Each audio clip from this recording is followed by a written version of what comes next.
Hi guys, it's John Heath here again for Milton Rose Learning, and we've got a great Let's Learn lesson today for you on Animal Farm key characters. So we're going to look and give you a quick who's who, just so you know all the kind of the main characters in the text. Then we'll unpick for the high grades. We'll unpick the kind of allegorical symbolism behind the main characters, which is really important if you want to really get those top grades. And then we'll finish off with looking at a nice character arc and looking at the pigs and how they kind of evolve throughout this this kind of allegory. Okay, so should we dive in? Let's have a look. Now, first off then, we've got the who's who. So we need to get an initial grip on who the main characters actually are. So first one we have Napoleon. So he is a cunning, manipulative pig who rises to power after the revolution, after the animals overthrow their master and take the farm over for themselves. But he nevertheless represents the corrupting influence of power because he becomes a tyrant, a real kind of dictator figure, and he betrays the original ideals of the revolution. So definitely one to watch in this narrative. Then we have Boxer, someone I always feel sorry for. So Boxer is a hard-working, loyal cart horse, and he really believes in the ideals of animalism, which is basically putting animals first on the farm. And he works hard. He really strives for the animals to be successful. And Boxer represents, though, the exploited working class because he works hard. He breaks his back, almost literally. But he's then betrayed by those in power, by the pigs, because he ceases to be useful and then they just get rid of him. So a real kind of tragic figure in that sense. Then we have Clover, looking very innocuous there. So a motherly mare who is supportive of the revolution on the farm for the animals to take over.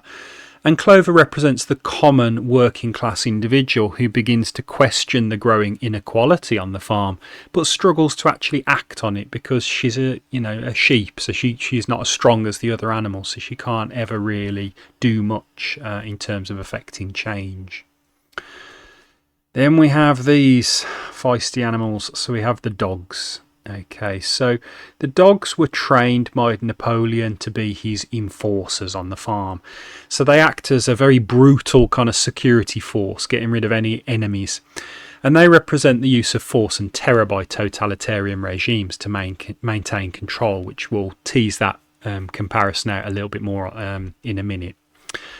Okay, then we have Squealer. I do like that picture. Pig sitting at his desk. Now, Squealer is a persuasive, manipulative pig who spreads Napoleon's lies and propaganda to the other animals. So he represents, obviously, the role of propaganda in totalitarian regimes, twisting the truth to kind of get you to believe what Napoleon wants you to believe. Then we have Snowball. And Snowball is a visionary and intelligent pig who initially leads the revolution alongside Napoleon. It wasn't a one-man kind of army. Snowball was definitely there helping Napoleon at the same time. And he represents the idealistic revolutionary who is later then vilified and scapegoated for the failures of the regime. Unfortunately, Snowball gets all the blame when the revolution doesn't deliver, basically. Okay. And then we've got Benjamin. So Benjamin is a cynical and wise donkey, as the image shows, who sees the farm situation very clearly, but he remains sceptical of any change. The more things change, the more they stay the same. That would be kind of Benjamin's motto. And he represents the intellectual who is aware of the injustices in society, but feels powerless or unwilling to act again. And then we have Mr. Frederick. So Mr. Frederick is a wealthy, unscrupulous farmer who owns the neighbouring farm, Pinchfield, and is initially hostile towards Animal Farm itself and kind of wants to take it over.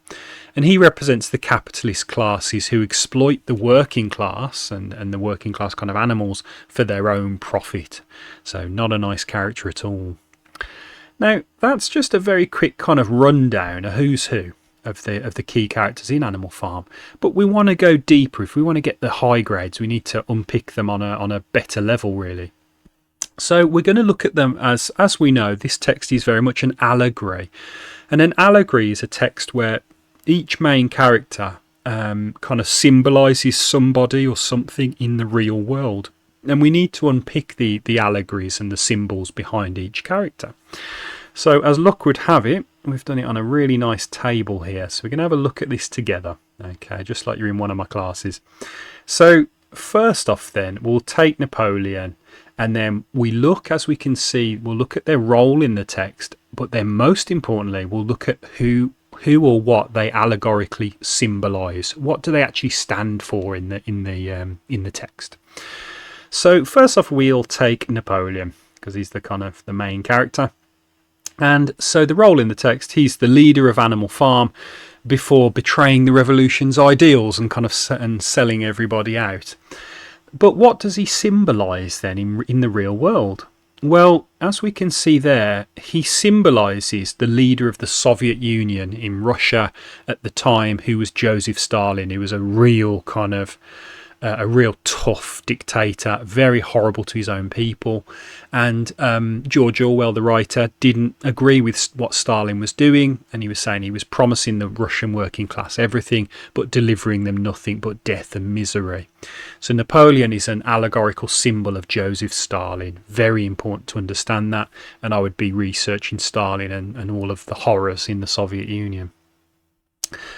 Then we've got Boxer. So as we learned, Boxer was the Shire horse, and he works really hard to ensure that the revolution succeeds. So he's a good character in that sense. But if we follow it through to the right-hand side, what does Boxer represent? Well, Boxer symbolises the Russian working class in the Soviet Union. They work really, really hard, but ultimately just end up being exploited. And sometimes even eliminated, because Stalin, if you look at Stalin the wrong way, he would send you to the gulag or have you executed.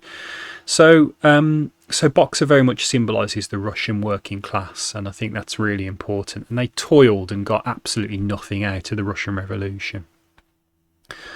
Then we have Snowball. So as we know, his role on the left then is he's a clever pig. But he does have a dispute with Napoleon. They fall out. They're two leader pigs, and they fall out. Snowball gets chased off the farm. Now, if we follow it to the right, what does Snowball symbolise? Well, there was another Russian leader alongside Joseph Stalin called Leon Trotsky. A very, very witty guy, very intelligent, but he was a rival for Joseph Stalin, and Stalin didn't like that, so he had him chased out of the Soviet Union. And he was eventually assassinated by Stalin's assassins. They found him in Mexico City and eliminated him. Okay, so again, Snowball very much is allegorical for Leon Trotsky. So he'd be another figure for you to research. Then we have Clover, the sheep. So Clover, as we know, is a sheep who comments on events on the farm during the revolution. But what do they symbolise?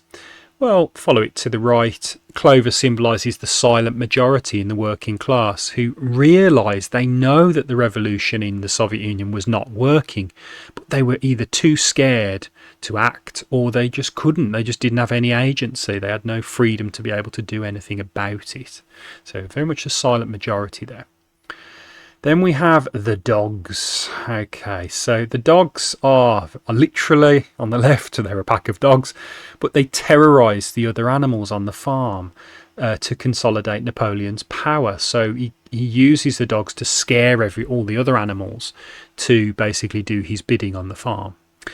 Now, allegorically on the right then, the dogs symbolise Stalin's security forces in the Soviet Union, such as the NKVD, who were extremely fearsome, and the Gulag, which was Stalin's prison system, which he ran in Siberia, very cold, and you didn't live very long in the Gulag. It was pretty grim. And that suppressed dissent. So the dogs symbolise Stalin's security apparatus in the Soviet Union. Then we have Squealer sitting at his desk. So as we learnt, he's a clever pig who manipulates the animals with all forms of propaganda and political lies. So therefore, he symbolises on the right-hand side the use of propaganda within totalitarian systems to maintain political control. So Stalin or any dictator can't keep you in control with just a gun to your head if you were in the public. They have to use more subtle means as well. So propaganda and political lies were used very heavily in the 20th century, especially by Hitler, by Stalin, by Mussolini, by all manner of dictators. And Squealer represents that kind of propaganda. Then we have Benjamin. So remember, he's the cynical donkey who thinks that the revolution won't actually work. And he symbolises allegorically then the cynical people in society who don't believe that a revolution can ever bring proper change. And there are a lot of cynics in society. That's a kind of quite natural human emotion. And he represents those who think that the revolution won't bring, any positivity to life. Then lastly, we have Mr. Fredericks. Now, if we remember, he was another rich farmer from the outside, and he attempts to take over the farm from the animals. Now, allegorically, very interestingly, he actually represents the Nazi leader in World War II, Adolf Hitler, who attempted to destroy the Soviet Union in a massive, the biggest military operation in history. It was called Operation Barbarossa. And 3 million men invaded Russia to destroy it. Hitler wanted rid of it, but it didn't work, and the Russians threw Hitler out and then helped to win World War II. So Mr. Fredericks does represent Hitler because he tries, once the animals have took over, Mr. Fredericks actually tries to destroy the farm and actually take it over for himself. So you can see there the allegorical elements are really interesting actually when you break down the characters, and that will really help if you get that into your essays. It will really make your essays sing and make them much more interesting to read for your teacher.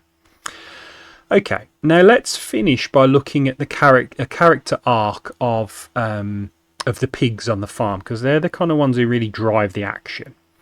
So let's start at the start. That's the best place to begin.